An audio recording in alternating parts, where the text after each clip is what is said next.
Girbeagly!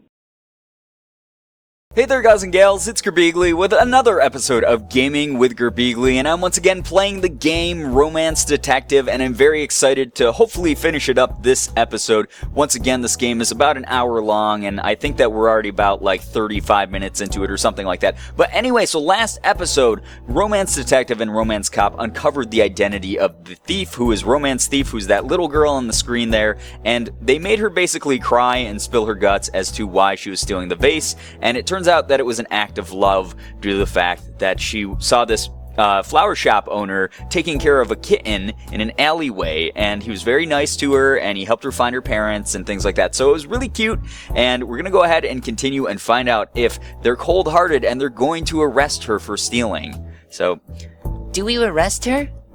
No, don't send me to jail. I'm really sorry. I won't steal nothing ever again, I swear. We won't send you to jail, but hear this. You should never commit crimes, even if it's for love. So you stole the vase from me because you like me? Yeah. I'm sorry, little lady. I'm afraid I'm already spoken for. Oh, it's okay. I never should have liked you in the first place. No, that's not right. Never apologize for being in love. But all of this was still a little overboard, don't you think, Detective? Even so, do you understand what I've told you, Romance Thief? My name's Daisy. I don't want to be called a thief anymore. Very well, Daisy. You should head home now. And if you stray from the rightful path again, my partner and I will be here to lead you back. Remember that. Okay, thanks for not taking me to jail. Geez, Detective, what's with you acting so cool all the time? And when did I start thinking that about you anyway? Oh, does she have a little crush? Let's go, Romance Cop. We must report back to the chief. Oh, yes, of course. Aw, something's developing here. A voice in her head. Huh? Did you say something? The scientist from yesterday. He said something about a voice in his head, too. He was kinda crazy. Anyway, I'm sure it's just a way to escape the guilt of bad decision-making. No, I think there's some sort of outside influence, and whatever it is, feeds off of love. How can you tell? Instinct. There's someone we need to talk to. Yes, we were just going to speak to the chief, weren't we? I'll leave that to you. Meet me back at the cafe after sunset. But we already solved the Be there. Oh boy. Detective, I still don't understand you at all. But I don't mind being your partner for a little while longer. Aw, cute. 6 p.m. cafe. I like this game a lot. Why does she have a bug net? Ah, good. You're here. Yeah. Is there something wrong? Nothing, just that's quite the net you have there. It's to catch the one we need to talk to. You still haven't told me who that might be. Cupid. Oh, I see. And what kind of person is this Cupid? Romance Cop, have you not heard of the god of desire? Then your friend works at some sort of brothel? Of course not. I'll have to teach you about Roman mythology in depth later, but for now, I'll get straight to the point. We're going to find Cupid and get him to tell us what's behind the odd phenomenon, of course. I haven't ruled out the possibility he's causing it himself. Wait, like little angel baby bow and arrow Cupid? Are you serious? I'm always serious. Right, so you've met Cupid before? Don't be ridiculous. Of course I haven't. Then how do you know we'll even be able to find him? Because I am Romance Detective. I've never left a case unsolved. Alright, you win. Let's go find Cupid. It's good to trust in your allies. Our search begins in the park. Love Bloom Park. Here we are. Not a single angel baby in sight. We'll need to do an extensive search of the park grounds. Why are you so convinced he's here? I can feel it. In other words, you have no real reason for this wild goose chase? Cupid is no goose. Alright, well, lead the way, Detective. Even if I can't really understand any of this, I'm sure you know what you're doing. Right. This way, romance cop. Not here. We'll try this way next. This is completely ridiculous. How long are we going to wander around this park? I trust the detective and all, but I just don't see the point in this. My head's starting to feel kind of foggy, too. I feel like maybe she's under the influence, too, of the mind control. Like, she's just started thinking these feelings of love for the detective, and she's feeling foggy and groggy and things like that, and I think those are signs that she's probably under the influence of whoever's the mastermind here. Aren't you coming? Sorry, I got a little caught up in my own thoughts. About the strange phenomenon? Let me hear it. No, it's nothing important. Hey, detective, this park is really nice, don't you think? Yes. They seem to have planted more rose bushes since my last visit. A fine addition to this public space. They're really pretty, too. We should come back again in the daytime. What's gotten into you, romance cop? We need to focus on our search. Right, sorry. She's right. What am I doing? I can't lose sight of our goal now. We have to find Cupid or else the case isn't truly solved. There he is. What the hell? He's actually there.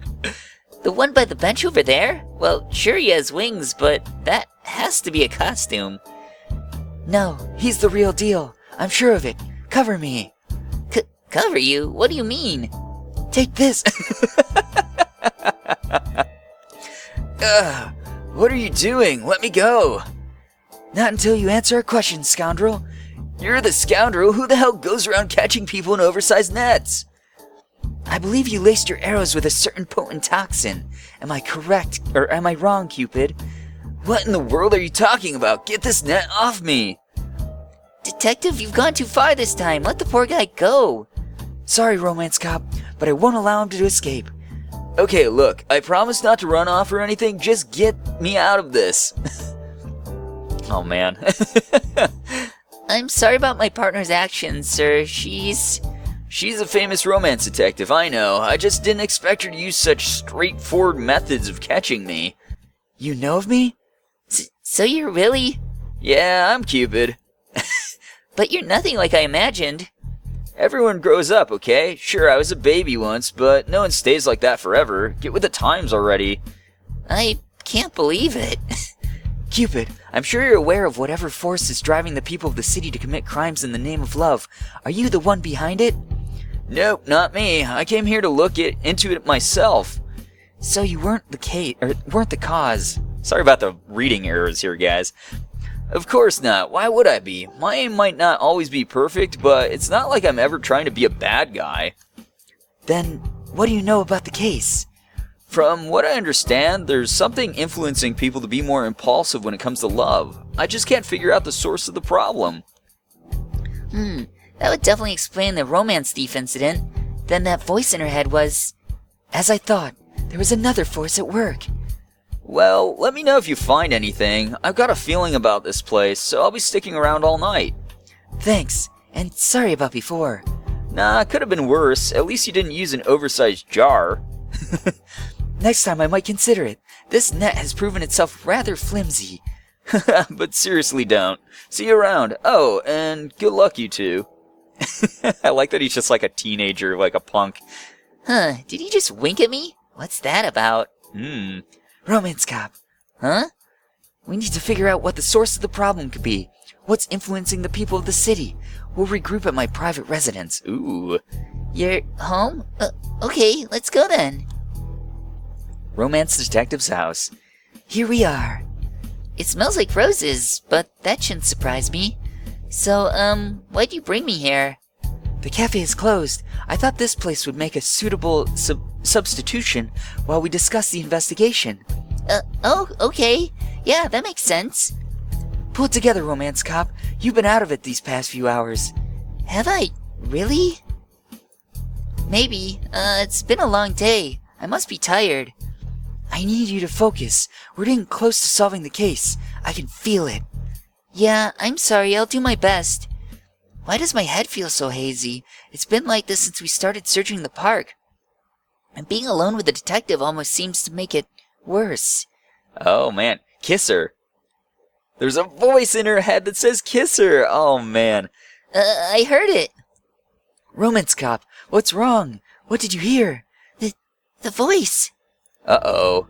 Uh-oh. Look at her eyes. She's all like bugged out. Detective, Romance Cop, listen to me. You're being influenced by... My feelings, I know. It's been hard for me, trying to keep them out all the time. Trying to be so professional. Romance Cop, you aren't yourself right now. No, this is the real me. My true feelings.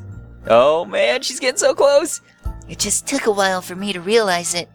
I'm sorry, but I really... Huh? Have you snapped out of it? The fog in my head cleared up all of a sudden. What was I? Don't worry about that. I'm glad you're back to normal.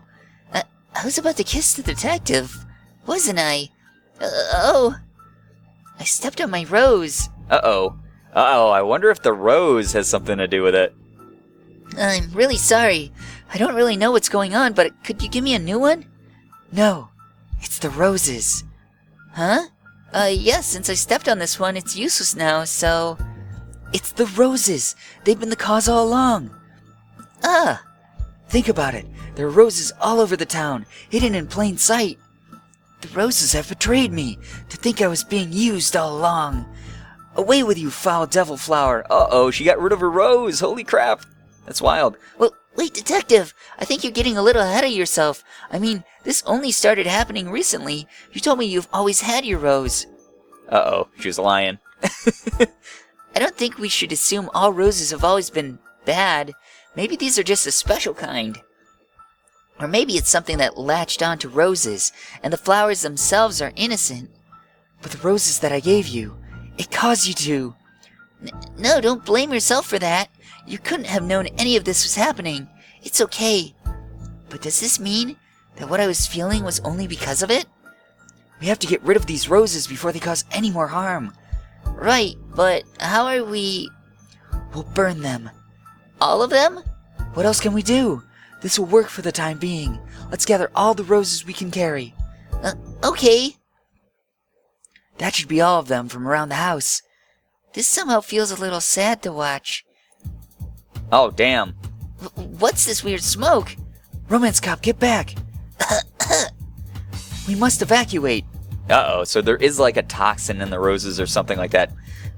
Fresh air. How are you feeling? I'm okay. It looks like we'll have to find another way to get rid of these roses, though. What's wrong? The smoke. Look at the sky, Detective.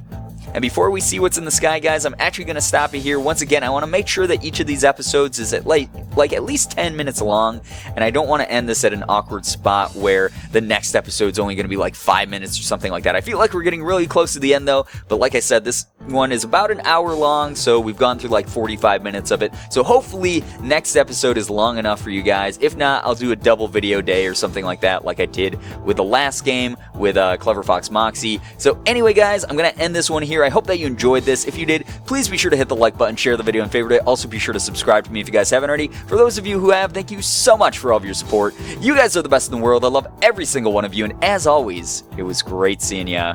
Bye-bye. Girbeagly.